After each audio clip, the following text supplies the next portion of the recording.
Bonjour et bienvenue sur Medi 1 TV. C'est parti pour la semaine nationale de vaccination au Maroc. Depuis hier et pendant 6 jours, cet événement est célébré sous le thème La vaccination, un espoir pour la vie. Pour le ministère de la Santé, l'objectif est de rappeler que la vaccination est, je cite, l'un des meilleurs investissements dans le domaine de la santé, notamment dans ce contexte de Covid-19. Pour faire le point sur cette semaine, nous avons le plaisir de recevoir Mohamed Benazouz. Il est le chef du service de la protection sociale infantile et responsable du programme national d'immunisation. Bonjour Mohamed Benazouz. Bonjour. Alors, donc, c'est une semaine qui vient de s'ouvrir jusqu'au 30 prochain. Globalement, quels sont, en dehors de l'objectif que je viens de citer, quels sont les objectifs attendus par le ministère de la Santé à travers cette nouvelle semaine donc, de vaccination? Bonjour pour votre invitation. Alors, vous avez cité déjà deux objectifs de cette semaine de vaccination, mais je vais ajouter deux autres, mais surtout renforcer cette confiance qu'a eue la population envers la vaccination. Comme vous avez bien dit tout à l'heure, le très bon exemple, c'était la lutte contre la pandémie et le rôle primordial qu'a joué la vaccination partout dans le monde, mais aussi ici dans notre pays, en termes de mesures importantes pour atténuer les effets négatifs de la pandémie, notamment le décès, les cas de décès suite à la Covid et les cas graves qui nécessitent de l'hospitalisation. Donc, la vaccination s'est démontrée comme un acte simple, sûr, mais surtout efficace. L'intérêt aussi, c'est de communiquer et de rappeler aux parents qu'il y a un programme national de vaccination qu'on n'a pas à l'oublier, qui a démontré son impact sur la population marocaine, notamment en réduisant un certain nombre de pathologies qui existaient dans le temps, notamment la poliomyélite, la rougeole, la rubéole, la diphtérie et d'autres pathologies qui conduisaient malheureusement vers le décès, voire à des handicaps de l'enfant. Alors, comme à l'instar donc du Covid, le Maroc quand même est un exemple en termes de réussite vaccinale parce que le Covid en fait n'est que le révélateur de ce qui était déjà établi parce qu'aujourd'hui on estime à une couverture vaccinale nationale contre les maladies ciblées de plus de 95%. Alors, cela dit, en dehors de ces maladies, aujourd'hui, quels sont les véritables défis en termes de couverture vaccinale qui s'oppose à l'État?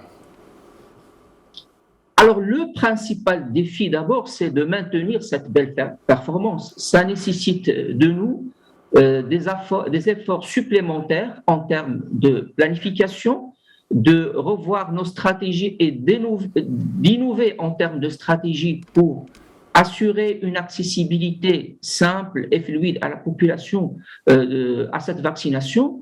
Mais aussi, il y a un volet très important, c'est la communication et l'information de la population.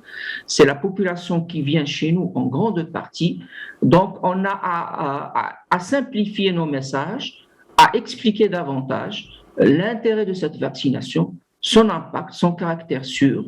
Voilà, ce sont les deux créneaux, ce sont les deux leviers principaux sur lesquels nous devons encore travailler pour maintenir cette performance.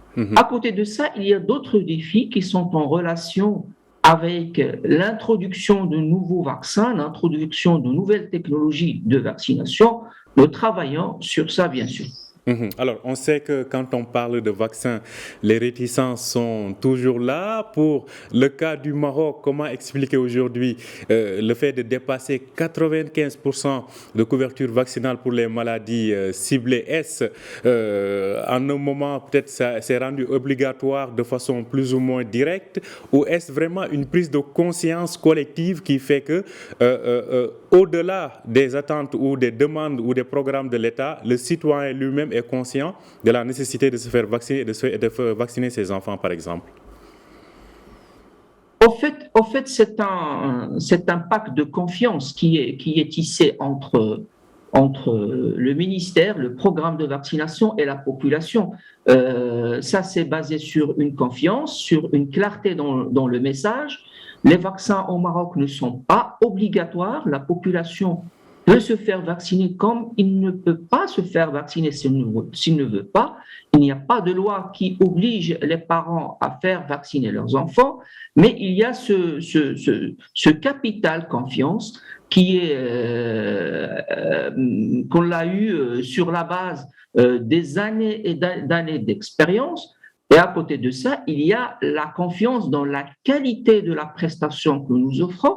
Le ministère de la Santé assure gratuitement la vaccination à toute la population marocaine. Ce sont des vaccins qui sont de très haute qualité, préqualifiés OMS. Et il y a aussi un système de conservation du vaccin qui est très efficace et du personnel médical et infirmier qui est très bien entraîné sur la vaccination et sur l'acte vaccinal. Tous ces ingrédients-là ont créé une solide confiance. C'est pour ça que le secteur ou le ministère de la Santé assure plus de 98%, la vaccination de plus de 98% de la population marocaine. Il y a juste moins de 2% d'enfants qui sont vaccinés dans le secteur privé, qui lui aussi joue un rôle complémentaire à celui joué par le secteur public. En tout cas, je pense que c'est un chiffre important. 98% des vaccins administrés aux enfants le sont donc par les services publics du ministère de la Santé. Alors, on a vu quand même, comme je l'ai dit, il ne faudrait cesser de le rappeler, ces succès enregistrés dans ce sens. Selon vous aujourd'hui, quel type de maladies graves sont, entre guillemets, définitivement dépassées aujourd'hui au Maroc grâce à cette réussite de la vaccination? Alors, il y a beaucoup de maladies qui ont été éliminées, voire éradiquées. Je vais citer la poliomyélite à titre d'exemple, le tétanos néonatal, la rougeole, mais nous devons être prudents. Même si ces maladies sont très, très bien maîtrisées et bien d'autres, on a à continuer à vacciner pour maintenir les taux de couverture élevés. Parce qu'on n'est pas arrivé à des niveaux d'éradication. Et l'éradication, c'est un exercice planétaire, comme c'était le cas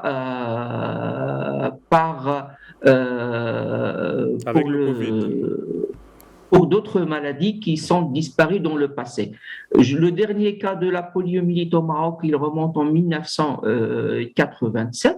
Le Maroc était le premier pays de la région Émeraude à avoir éliminé le tétanos néonatal. La région Émeraude, c'est la région du Moyen-Orient et de Nord-Afrique de l'OMS. Le Maroc était le premier pays à avoir éliminé le tétanos néonatal, ça a été en 2002, et nous sommes en voie d'éliminer la rougeole. On est en train de préparer nos dossiers pour avoir cette certification-là. À côté de ça, il y a ce que nous observons, c'est qu'un certain nombre de maladies, notamment des maladies handicapantes comme la rubéole qui peut induire la cécité, les troubles visuels, ce sont des maladies qui sont en voie de disparition et de maîtrise. Donc ce sont les maladies comme la rubéole et aussi la poliomyélite, le tétanos entre autres, qui sont en tout cas éradiquer, même si c'est un mot entre guillemets, parce que comme vous le dites, c'est un effort mondial. Alors, cela dit, quelles sont, selon vous, d'autres maladies peut-être qui persistent encore et qui sont à éradiquer? Oui, il y a encore de l'effort à agir sur certaines pathologies, notamment les méningites. Nous travaillons sur ça. D'ailleurs, pour la méningite, nous avons introduit 2 vaccins. Le vaccin anti-hémophilus type B qui cause le méningite, de même que le vaccin anti-pneumocoque. Le Maroc a introduit cette vaccination de manière précoce, ça a été en 2010.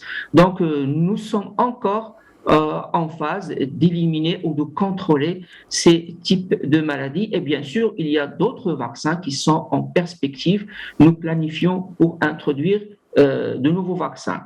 Tout à l'heure, j'ai oublié de dire que parmi les éléments des réussites chez nous, c'est d'abord que nous travaillons sous l'égide d'un comité national scientifique technique consultative de vaccination. C'est un comité qui travaille de manière continue et c'est ce comité qui définit le calendrier national de vaccination, qui définit les vaccins qu'il faut introduire ou qu'on peut changer dans le calendrier national. Ce comité est représentatif d'un certain nombre de métiers en relation avec l'immunologie, la pathologie infantile, l'infectiologie, l'épidémiologie et d'autres pathologies.